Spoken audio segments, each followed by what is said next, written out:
Olá, hoje, sexta-feira, dia 1 de março, prepara o teu cafezinho e vamos juntos para mais um dia de Café com Lexio. Em nome do Pai, do Filho e do Espírito Santo. Amém. Senhor, fazei-me instrumento de vossa paz. Onde houver ódio, que eu leve o amor. Onde houver ofensa, que eu leve o perdão. Onde houver discórdia, que eu leve a união. Onde houver dúvida, que eu leve a fé. Onde houver erro, que eu leve a verdade. Onde houver desespero, que eu leve a esperança. Onde houver tristeza, que eu leve a alegria. Onde houver trevas, que eu leve a luz. Ó Mestre, fazei que eu procure mais, consolar que ser consolado, compreender que ser compreendido, amar que ser amado. Pois é dando que se recebe, é perdoando que se é perdoado, e é morrendo que se vive para a vida eterna. Amém. Nossa Senhora do Perpétuo Socorro, rogai por nós. São José, providenciai e intercedei por nós. Continuamos unidos em nome do Pai, do Filho e do Espírito Santo. Amém. Primeira leitura de hoje, leitura do livro do Gênesis, capítulo 37, versículos 3 e 4, pula para o 12 e 13, pula para o 17 e vai até o 28. É a história de José do Egito e seus irmãos. Aqui, a primeira leitura vai até a parte que os irmãos de José do Egito o vendem para os ismaelitas. Se você não conhece a história de José do Egito, acompanhe, pega a sua palavra, faça a primeira leitura. A história de José do Egito é uma história a graça de Deus, a misericórdia de Deus na vida e a eleição, né? Então, a graça, a misericórdia e a eleição na vida de José do Egito são imensas, e a sua fidelidade, né, a Deus e aquilo que Deus tinha colocado no seu coração nos ensina muito. É uma grande história para a gente contar às nossas crianças, para a gente cultivar no nosso coração, para inspirar a nossa conduta. Mas, resumindo, é uma história que começa porque Israel ele amava José mais do que não é que ele amava mais, né? A palavra diz isso: Israel amava mais a José do que a todos os outros filhos, porque ele tinha nascido na velhice. Então, imagine, quando ele foi pai de José, Israel ele já estava velho, né? Então ele tinha ali uma predileção, de fato, né? E há predileção, olha, há predileção em todas as relações humanas. A predileção faz parte das relações humanas, por questão de afinidade, por questão de bem-querer mesmo. Até Jesus teve predileção, né? O Senhor teve a predileção entre os apóstolos ali. Jesus andava para tudo que é lado, era com Tiago, Pedro e João. Pedro, Tiago e João, entendeu? Mas o Senhor amou a todos e amou muito, até o fim, a todos. E o nosso amor também é assim. Mas a predileção faz parte das relações humanas.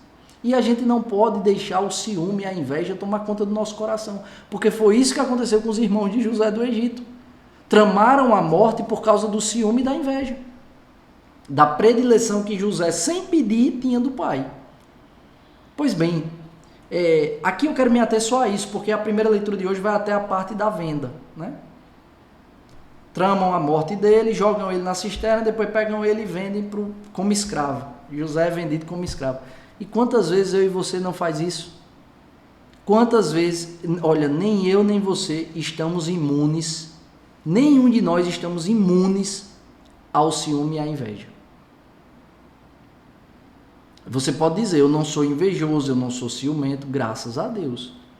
Mas, quando a gente vai rezando, quando a gente vai permitindo que o Espírito Santo vá colocando o lampião ali, a vela, a luz, nos lugares escondidos, nos recantos escondidos da nossa alma e do nosso coração, a gente vai percebendo que muitas vezes a gente agiu por causa do ciúme.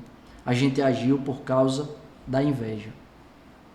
Quantos de nós nos orgulhamos e nos alegramos verdadeiramente com a conquista do outro? É muito mais fácil, uma vez eu vi, acho que foi Padre Fábio de Mello pregando sobre isso. É muito mais fácil a gente se comover com a tristeza do outro do que com a alegria. Por quê? Porque a alegria do outro muitas vezes gera em nós um desconforto. Por que esse desconforto é gerado? Porque a gente acredita que o outro está vivendo uma coisa que poderia ser a gente vivendo. Isso no movimento muitas vezes que a gente nem percebe. Aquele ditado, né? O jardim do outro é mais verde. A gente está sempre olhando a vida do outro com uma lente, não um desejo mau, que a vida do outro seja destruída. Não é esse tipo, não é esse nível de inveja. Mas é assim, por que o que aconteceu na vida do outro não acontece na minha vida? Por que está acontecendo isso na vida do outro e eu ainda estou aqui? A gente às vezes ajusta os valores da nossa vida desse modo. É a inveja, é o ciúme, sem que a gente perceba. Quantas vezes a gente trabalha de verdade para que o outro se destaque? Como eu falava da frase de São José Maria Escrivá, que eu seja bom, mas que todos os outros sejam melhores do que eu. É isso que Cristo fez. Nosso Senhor preparou os apóstolos. Tinha jeito dos apóstolos serem melhores do que Jesus, porque Jesus é Deus. Mas Jesus trabalhou para isso. E todos os apóstolos foram martirizados, deram a vida pelo Evangelho. Deram a vida literalmente, não só pelo martírio, mas por tudo o que fizeram até a morte. Por causa deles, dos fundamentos, por causa deles, nós estamos aqui, nós somos igreja, nós estamos aqui, eu e você, com as Sagradas Escrituras na mão, porque foram os concílios da igreja que disseram que isso aqui é sagrado, que essas Escrituras são sagradas e que isto aqui é a palavra de Deus. Os concílios da Igreja Católica, e a Igreja Católica foi fundamentada pelos apóstolos, fundada por Jesus, a pedra angular.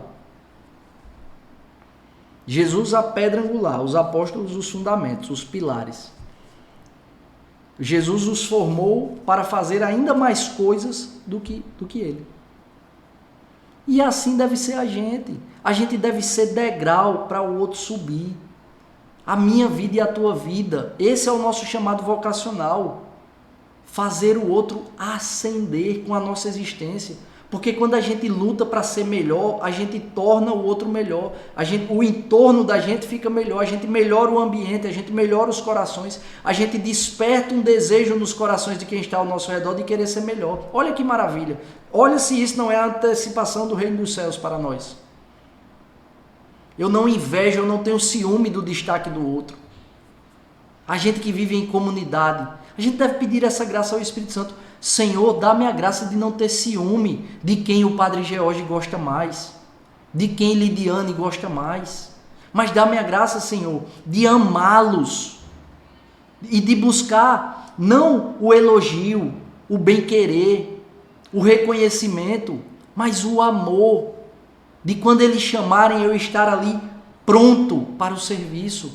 De quando qualquer irmão de comunidade precisar de mim, que eu esteja pronto e disponível para servi-lo, para servi-la. Que eu não me incomode com a ascese do outro. Que eu não me incomode com o destaque do outro. Que pelo contrário não seja um incômodo, mas eu possa servir para que o outro alcance a plenitude que o Senhor fez para ele. Olha como o Espírito Santo precisa converter o nosso coração. Eu estou falando assim, citando a mim, para falar de você. Você não precisa, para crescer na sua vida profissional, dar rasteira no outro não. Ah, Vitor, mas a pessoa vive dando rasteira em mim. Não seja bobo, seja firme, mas seja o melhor profissional que você possa ser. Que essa rasteira do outro não vai adiantar de nada. O mal por si só se destrói. Haja com maturidade, se torne o melhor que você possa se tornar. E o melhor que você possa se tornar, você leva um bocado junto com você. Você não cresce sozinho, você não desenvolve sozinho, você vai levando todos que estão ao seu redor com você. Porque como eu estou dizendo, quando a gente luta para ser melhor, não ser melhor que o outro, mas ser o melhor que a gente pode ser, sendo o melhor para o outro, isso contagia, o bem contagia.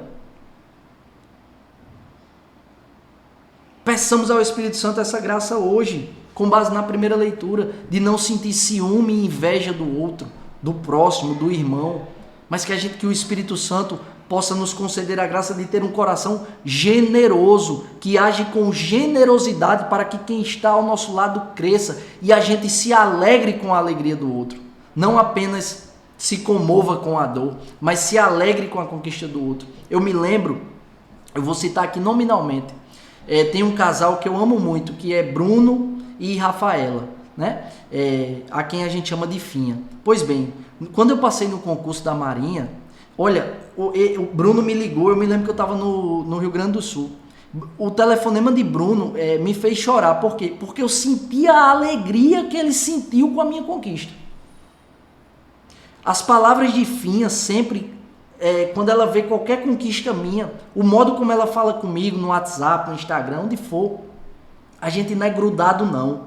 A gente não é grudado, mas o modo... Eu estou citando esse casal, eu poderia citar várias pessoas, né?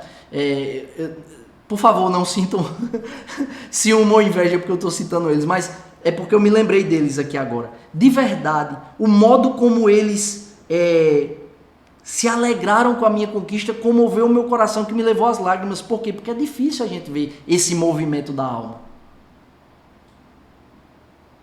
Da pessoa não apenas se comover com a tua dor, mas se comover verdadeiramente com a tua conquista. Esse é o chamado que o Senhor nos faz.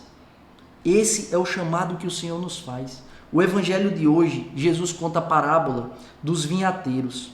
Essa parábola o Senhor conta para denunciar a conduta dos fariseus e dos mestres da lei.